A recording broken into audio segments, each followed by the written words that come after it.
Hola tout le monde, aujourd'hui je vous retrouve pour une nouvelle semaine, ça commence assez fort parce qu'on est en plein chantier, donc je vais vous montrer déjà une haie de bambou qui a été faite le long d'un cheminement assez graphique en cortène qui rend plutôt bien. Également après je vais vous montrer un patio humide qu'on est en train de mettre en place avec des hostas, des fougères, des euchères, des fathias, enfin il y a pas mal de plantes, notamment pas mal de fougères c'est vrai et c'est assez chouette et j'aime bien quand je peux vous montrer un peu ce qui se passe en coulisses. Donc là, on a protégé la zone, parce que c'est quand même un passage en cortène. Et vous voyez, voilà, les bambous ont été plantés. Donc devant ce mur toulousain, ça fait vraiment chouette. Donc là, on voit bien la barrière anti-rhizome, hein, n'est-ce pas? Voilà. Et après, il y a plus d'une trentaine de bambous qui est installés. Concernant le patio, on en est là. Donc là, on est en train d'installer à la fois les chyssétomes, les fougères, etc. Et il y a déjà une ambiance moussue, donc on va la garder. Mais c'est vrai que du coup, ça permet de faire une ambiance. Ça va être plutôt chouette. Avec les prêles et tout là. Voilà. Le printemps et tout le reste m'inspire. Aujourd'hui j'ai tondu, hein, voilà, regardez, j'ai tondu. Pas trop bas, mais j'ai quand même tendu parce qu'il fallait tondre. Là il commence à pleuvoir, c'est top.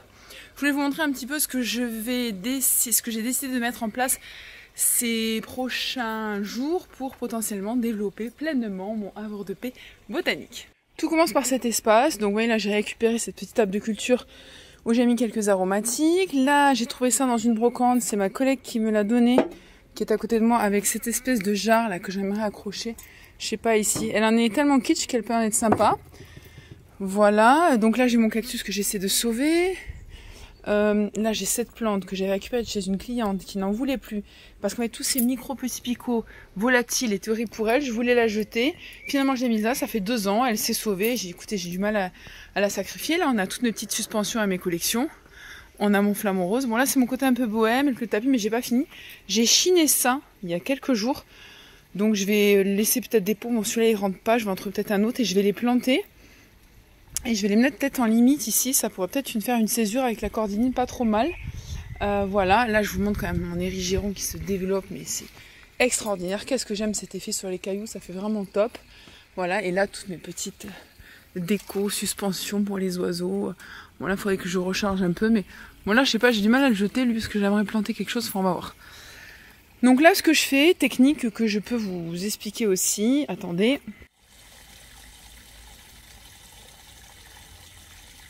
Oui, donc ce que j'essaie de faire en fait, c'est que vous voyez là demain je sais que je vais aller dans des pépinières, donc je fais une petite liste, comme une liste de courses, d'ambiance ou d'endroits que j'ai envie de combler, d'accompagner, de planter. Et ça m'aide déjà à pas m'éparpiller, à pas dépenser pour rien, et peut-être d'avoir l'œil plus aiguisé, et en me disant ah oui là c'est vrai que j'ai besoin de combler ça, ou là j'ai besoin d'une hauteur, d'une verticalité, d'une densité, et de cette couleur, et ça m'aide beaucoup. Donc voilà, donc là je voulais tondre, c'est fait, je voulais voir un petit peu où en était mon jardin, même si j'ai l'impression de le connaître par cœur, c'est comme si je le redécouvrais tous les soirs ou tous les matins. Première pépinière. Je vous retrouve pour un marathon pépinière. En effet, une journée pour avoir un maximum de pépinières, pour pouvoir me confronter à différentes plantes, différents arbres, pour pouvoir potentiellement, très rapidement, réaliser mon prochain jardin. Donc je me suis dit que c'était assez intéressant que je puisse vous montrer des possibles nouveautés, des possibles raretés. Donc c'est parti, je vous amène pour la journée.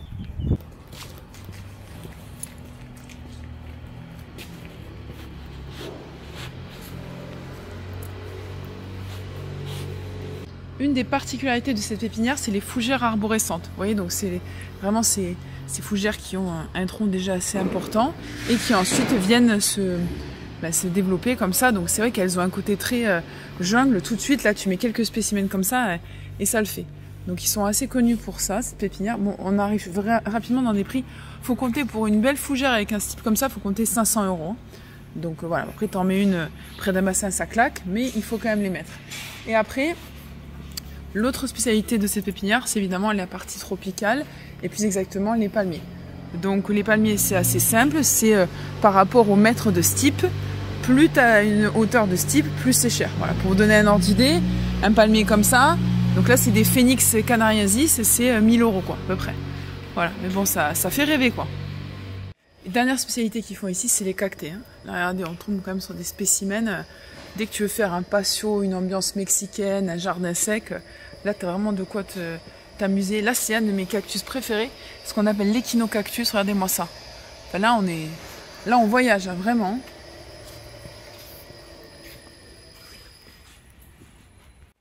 On a également des Strelitzia, donc oiseaux du paradis. Donc je pense que vous en avez rarement vu des aussi grands. D'habitude, on en voit des spécimens qui font à peine 1 mètre. Mais là, ceux-là, ils dépassent assez rapidement les 2 mètres. Il y en a pas mal de vendus, mais c'est vrai qu'ils sont assez dingues, quoi. Et eux, contrairement aux plus petits qu'on connaît, ils font des fleurs non pas orange, mais bleu, gris, un peu argenté. Splendide. Regardez-moi ça. Un ficus ginseng. Pas trop gros pot, un tronc extraordinaire. Bon, un prix, vous voulez le voir? Ça vous fait rêver. Tadam! Eh ouais, il faut ce qu'il faut, quoi. Mais regardez-moi ça. Une bombe atomique, quoi. Là, on a des palmiers, des Washingtonia robusta. Donc, ce qui est assez génial, c'est qu'en fait, ils leur pèlent les troncs. Et donc, ça leur confère un espèce d'aspect cuir comme ça, hyper lisse. Je trouve ça hyper graphique, quoi. Quand après, on a les palmes qui se développent, c'est hyper sympa. Bon, là, je les présente plus. On a des cycas, hein. Les cycas petits, moyens, grands, avec des troncs plus ou moins développés. Bon, là, rapidement, on approche on va dire, entre 90 et presque 300 €, mais c'est vraiment une plante. Alors elle est gélive, hein, rapidement, si elle chope le froid, elle devient un peu jaunie, ou elle peut aussi rapidement attraper des maladies. Vous voyez là, quand elle a pris le froid, vous voyez ce que ça peut donner? Mais moi j'adore cette plante. Je la trouve presque fausse, vous voyez, dans son aspect un peu plastique là. Très belle. Et après au centre, elle fait des petits... Voilà, le cyca. Et là, vous voyez, ils peuvent être aussi un peu victimes d'étiolement s'ils n'ont pas assez fait de photosynthèse. On se rend bien compte d'ailleurs du contraste de vert. On a également toute la famille des agaves, hein, bien sûr. Hein. On a de la bicolore, on a de la haute, on a de l'étalée, on a de la mexicaine. On a de quoi faire. Hein. Et franchement, c'est vrai que là encore, tout dépend. On a du yucca rostrata, très graphique, avec ses troncs. Bon, plus il y a du tronc, plus tu payes. Ça, c'est une plante assez chère également. Mais bon, tout de suite, ça met une ambiance, quoi. On peut pas leur enlever ça, quoi. Tout de suite, c'est chouette, hein. Bon, bah, quand on visite, on craque, hein, forcément. Hein.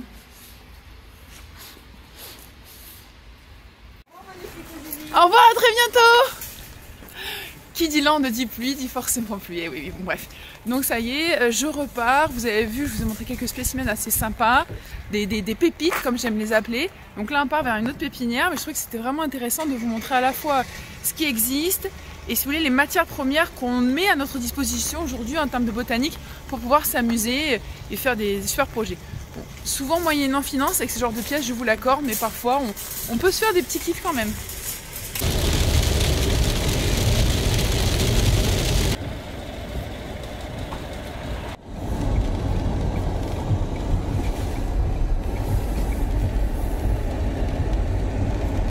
Évidemment, j'ai dû changer d'accoutrement, j'ai dû m'adapter à ce climat extraordinaire. Là, on est dans une autre pépinière. Alors eux, ils ont un petit peu de tout. Ils ont à la fois des bonsaïs, des raretés, de l'originalité. Et j'aime bien aller chez eux parce que je trouve souvent des petits spécimens auxquels je ne m'attendais pas. Vous voyez, là, c'est plutôt en mode... On est presque en mode vide-grenier brocante. Hein. Voilà, on a les phormiums, bien sûr. Hein, voilà. Quelques yuccas, quelques petits camérops. Ok. Ça, c'est les fameuses petites brouettes là, de pépinière, je les adore. Un jour, j'en aurai une, rien que pour le fun. Le fun de trimballer des trucs chez moi. Vous avez vu leur petite cahute là qu'ils ont là, pour recevoir les clients? J'adore aussi. Et à chaque fois, ils mettent des super plantes fleuries, parfois originales, pour donner envie aux gens qui passent d'en acheter. D'ailleurs, c'est quoi ça? Ça, c'est une azalée, ça. Regardez comme elle est. C'est comme le magnolia, mais d'abord ses fleurs et après ses feuilles. Voilà, eux, ils ont des agrumes aussi dans mes souvenirs, intéressants. Ouais. Parce que le mec, il est fan d'agrumes. Et ils ont également... regardez-moi ce bonsaï qu'ils ont créé. J'adore sur un pain. Ils ont aussi un érable. Et puis évidemment, ils ont commencé à sortir les plantes potagères. Ouais. Je sais pas si vous connaissiez cette technique pour les bonsaïs, mais en fait, c'est comme ça qu'on leur donne leur forme. C'est en les entourant avec des fils de fer et vous voyez qu'on leur force finalement. Alors là, c'est pour être pendu là. Et c'est exactement comme ça. En fait, on les contraint. Hein. C'est vraiment de la contrainte. Mais c'est intéressant de vous le montrer parce que c'est rare de les voir. Et après, ça peut donner aussi des spécimens. Voilà. Soit on travaille vraiment la forme avec le conditionnement, mais aussi le fait de les faire redescendre. Donc là, on a les griselines. J'aime beaucoup cette plante. Elle se développe assez facilement. Elle a un beau feuillage vert tendre. Et elles sont assez hautes, tu vois. C'est assez rare de les trouver comme ça. Bon, après, tout ce qui est conifère, non. Un bel érable du Japon. J'aime beaucoup leurs allées ici. Hein. C'est très propre. On comprend bien... différentes, tu vois, les abiès, ça fait très Noël ça. Après, il y a les bananiers aussi. Hein. Ils ont des beaux bananiers ici. Ouais.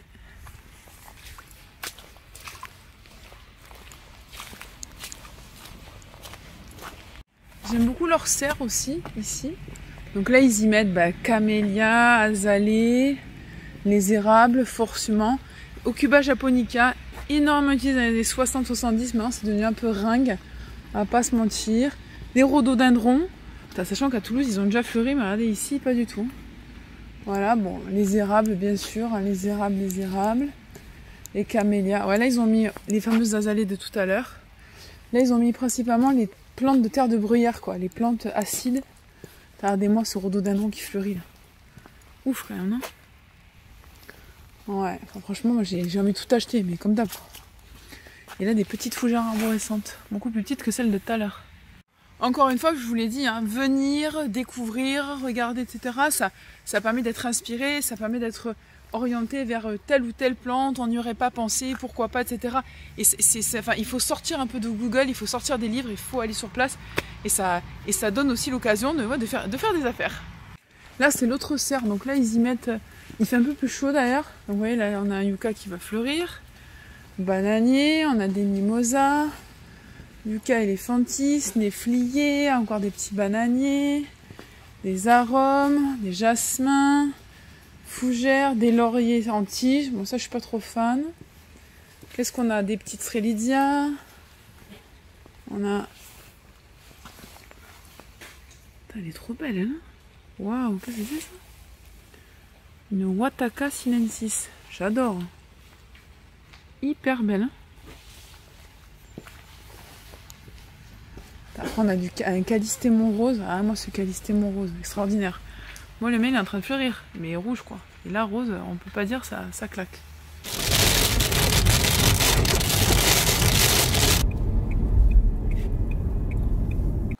Bon, là, vous constaterez que là, je suis depuis la voiture, parce qu'en vrai, c'est très compliqué. Tonnerre, éclair et compagnie. Donc là, ça nous permet quand même de voir qu'ici, on a des vivaces très intéressantes. Il y a des formiums que j'adore. Mais bon, vraiment, le temps, c'est pas chouette, quoi. Et là, je prends mes formiums et regardez la grêle qui est tombée dedans. Bon, là, je termine avec cette dernière pépinière où j'ai quand même réussi à m'extirper de la pluie pour prendre une petite agapante, là. Vraiment comme elle est chou. Bon, c'est vrai que c'est compliqué, là, avec la grêle, le froid, la pluie, tout. Mais là, cette pépinière, comme elle est inspirante, je l'adore. Il y a tout dedans, c'est vraiment top, top, top. Mais je crois que la mission va pas tarder à s'arrêter là, je vous assure. En cette pépinière, ce qui est aussi extraordinaire, c'est les érables. Regardez la collection qu'ils ont. Ils ont un peu tout là. Ça fait vraiment voyager en Asie, quoi. Ils sont sublimes. Bon, vous le savez, je peux pas venir ici sans rentrer dans cette serre. J'adore. Toujours aussi inspirée, toujours aussi inspirante. Là, je cherche des plantes grimpantes pour mettre chez moi. Je sais pas ce que je vais mettre.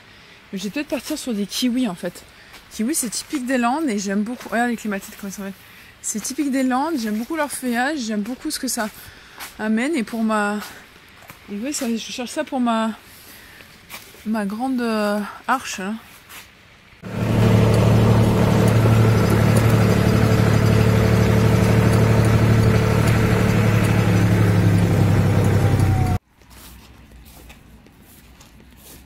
Bon, je sais pas si je fais une vidéo sur la météo ou sur ces pépinières.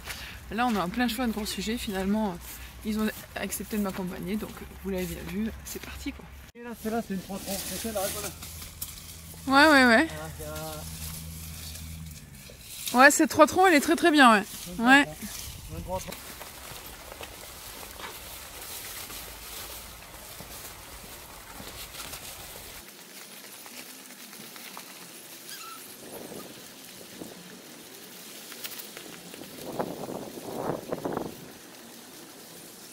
Aujourd'hui, j'ai décidé de planter les trouvailles que j'avais faites hier en visitant les pépinières. Donc l'idée c'est de pouvoir accompagner mon arche, mais également d'imaginer des petites ambiances diverses et variées dans certains coins de mon jardin. Bref, donc je vous montre tout ça en une journée paisible pour profiter de mes trouvailles. Donc là, ce que j'aimerais vraiment faire, c'est mettre les plantes kiwi que j'ai achetées. Ou est-ce que qui dit lande dit kiwi, il y en a partout. Les mettre de part et d'autre de mon arche. Et également d'habiller les pieds de mon arche pour pouvoir en fait avoir quelque chose de plus sympa. Donc je vous fais un espèce d'avant. Et voilà. Alors j'en profite pour donner un conseil, non pas une leçon mais un conseil. La plante grimpante, 2 choses importantes. La première, on la plante toujours de biais comme ça pour qu'elle puisse en fait naturellement après monter sous sa structure. Et ensuite, on défait la plante grimpante des tuteurs. Je vois très souvent en fait des gens qui plantent les plantes grimpantes sans les défaire des tuteurs. Et une fois qu'on la défait du tuteur, on la tricote. Donc là en l'occurrence on l'entoure parce que c'est une structure tubulaire, mais sinon on la tricote sur la structure en question, ce qui lui permet, oui là j'ai défait en fait ce qui existait le long du tuteur et après je la réenroule, la reprogramme le long de sa structure. Et ça va lui permettre en fait après de se faire plaisir et de se développer pleinement. C'est vraiment ce que peu de gens font avec les grimpantes, donc je vous mets une petite alerte là-dessus. J'ai planté mes 2 phormiums ici, j'aime bien la symétrie, donc du coup j'ai fait quelque chose ici et ici, voilà. Bon, là, ça reste encore nu en terre et tout, mais j'ai pas envie de mettre de paillage. Je pense que le gazon va vite revenir. J'en ai planté un ici, à côté de mon phlomis et de mon euphorbes, donc qui s'est un peu développé de façon anarchique, je reconnais. Là, j'ai ma verveine de Buenos Aires qui va arriver, qui va être hyper chouette. Donc j'ai planté ça. J'ai également planté ce petit cyste là qui va pas tarder à éclore. Vraiment comme il est beau, hein, en bouton. J'ai remis un tuteur en Manélisandontea et j'ai fait un peu de plage, j'ai taillé. Et surtout, j'ai préparé le terrain parce que mon nénuphar va bientôt me faire 3 magnifiques fleurs. Donc autant vous dire que je suis prête. Et enfin, j'ai planté mon petit thym rampant. Vous allez dire, il était temps. Mais en fait, il se développait tellement dans son petit pot là qu'il fallait vraiment que je fasse quelque chose. Donc là, l'idée, c'est qu'il prenne un petit peu plus de place. Mais vous savez, moi, quand je plante une plante, c'est pas impossible que je la déplante après. Donc bon, à la bonne période, hein, mais je me embête pas trop. Et regardez mon végélia, ça y est, il fleurit. Regardez-moi ça, comme il est beau là. C'est très rare des fleurs comme ça. Floraison blanche avec une auréole un peu rougeâtre là. Enfin, j'adore. Puis j'aime beaucoup quand elles sont en bouton. Regardez, on dirait des petits embouts de tournevis étoiles. La fille qui bricole. Et ça y est, alléluia. Regardez, ça y est, ma céanote fleurit. Ça y est. J'y croyais plus. Je croyais que je serais la seule personne à ne pas avoir de céanote fleurie cette année. Et si, regardez, elle est là.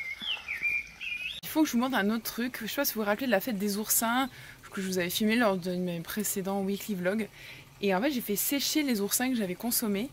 Et je les ai transformés, si vous voulez, en base de paillage. Enfin, je vais vous montrer parce que bon, c'est pas exceptionnel, mais c'est intéressant de voir comment ils ont séché, comment ils ont évolué. Et alors tout simplement, il y en a, regardez, qui sont devenus violets, d'autres lilas, d'autres vert clair, d'autres presque gris. Et en fait, je les ai mis là pour l'instant en guise de paillage pour mon braquiquiton qui est en train de se refaire. Je suis contente. Je croyais qu'il était au bout de sa vie. Je l'avais mis à l'intérieur, il n'était pas du tout content. Mais là, il est plein de bourgeons, donc je suis trop contente. Et donc là, voilà, là, il a une noix de coco de Zanzibar. Il a des petits résidus de coquillage, mais il a surtout ces dessus d'oursin. Je trouve ça hyper graphique. Non, j'aurais dû en ramener plus, même si ça pue un peu. J'ai laissé les oiseaux, en fait, je les ai mis dans l'autre sens. Vous voyez, j'ai laissé les oiseaux les nettoyer. La pluie, ça sent plus du tout. Contrairement à ce qu'on m'avait dit, ah, ça va tout en sentir. Et oui, et maintenant, c'est mon paillage. Il est tôt, sur une aire d'autoroute. Je m'apprête à partir à Fréjus. Mais je voulais vous montrer un acacia à fleurs roses.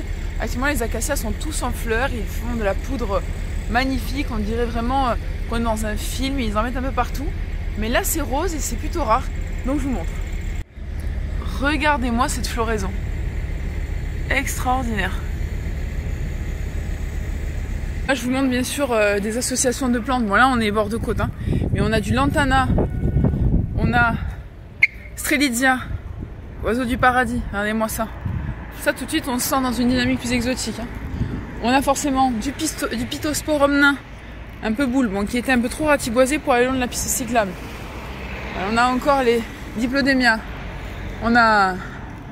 Ah non, franchement j'aime beaucoup ces ambiances. Et alors, on a le faux poivrier, qui est un arbre d'alignement qui est très peu utilisé finalement du côté de Toulouse, mais sur la côte il existe de plus en plus. Et franchement c'est chouette. Alors c'est vrai que je suis pas très fan habituellement de la pouzzolane, espèce de roche volcanique, mais je trouve que là, avec la couleur du bitume qu'ils viennent de refaire, il y a quelque chose quand même, ça fonctionne plutôt bien. Là ils ont mis des tulbengia, vous voyez, avec la floraison violette. Bon, le seul défaut de cette plante, c'est qu'elle sent l'ail. Donc quand on met trop dans le jardin, c'est un peu une agression des narines. Et enfin derrière on a les aloés, regardez qui fleurissent là. Et qui commencent à nous amener un peu de fleurs quand même. Et après devant il y aura les agapantes. Alors je vous parlais de mes calystémons chez moi, regardez-moi ça. Là, ça c'est du rince-bouteille. Hein. On parle même plus d'arbustes, on peut parler de petits arbres. Petite astuce que j'ai envie de vous filmer, de vous montrer parce que je trouve ça intéressant. Oui, me demandez pas, c'est un nid qui est tombé par terre que j'ai récupéré et que j'ai mis dans un sac à caca de Niblom. Cherchez pas. Bref, je vous montre. J'aime bien cette idée de récupérer des écorces et de les utiliser un peu comme contenant, vous voyez, pour mettre des plantes grasses. Et là, pareil au niveau des palettes. Et je trouve qu'ils ont mis un arbre de jade, regardez, avec d'autres écorces et tout, avec un aloe. Et ça fonctionne pas mal, non? Pour une ambiance un peu bohème, chic là, de restaurant. Voilà, je voulais vous montrer. En bord de mer, je voulais vous montrer ces petites marguerites cinéraires là. On sent qu'elles ont une vraie résistance aux embruns. Et j'aime beaucoup parce qu'elles viennent à la fois habiller le relief escarpé. Et on dirait des petites étoiles. Enfin, je les trouve vraiment chouettes. Elles sont plutôt basses, trapues. Et elles amènent vraiment quelque chose en termes d'ambiance. Là, on a des acanthes. C'est assez rare que je les vois en scène comme ça en bord de mer. Donc là, je découvre qu'elles ont une résistance aux embruns. Et donc là, je passe pas le même moment parce qu'elles vont bientôt fleurir. Mais l'Acanthus mollis, c'est vraiment une plante que je vous recommande. Elle est pas très chère à l'achat. On l'achète très petite. Et elle se développe très très vite. Et elle a un effet waouh. Hein, Nini? Bon, si je m'écoutais, en plus de ramasser ce bois flotté là, je ramasserai tous les bois flottés que je trouve. Regardez-moi ce magnifique tronc d'eucalyptus là. La partie racinaire, regarde comme elle est belle. Mais bon, là on se détend, hein. C'est pas le gabarit possible, mais on adore. Toujours, je vous parlais de la Namophogenèse à Monaco. Regardez celui-là. Comment il a épousé le temps, le climat, comme il a réussi à s'extirper du mur et comme il essaie de résister. Je suis à Menton. Je me suis dit que c'était assez sympa de terminer ma semaine finalement en vous amenant le long de la côte et vous faire profiter de cette végétation luxuriante, assez extraordinaire, parce que Menton c'est vraiment ça, le climat s'y prête, et là vraiment on a une serre à ciel ouvert, quoi. C'est extraordinaire de voir des orangers, citronniers, calystémons, strelitzia, et toute une gamme de palmiers. Bref, je vous emmène.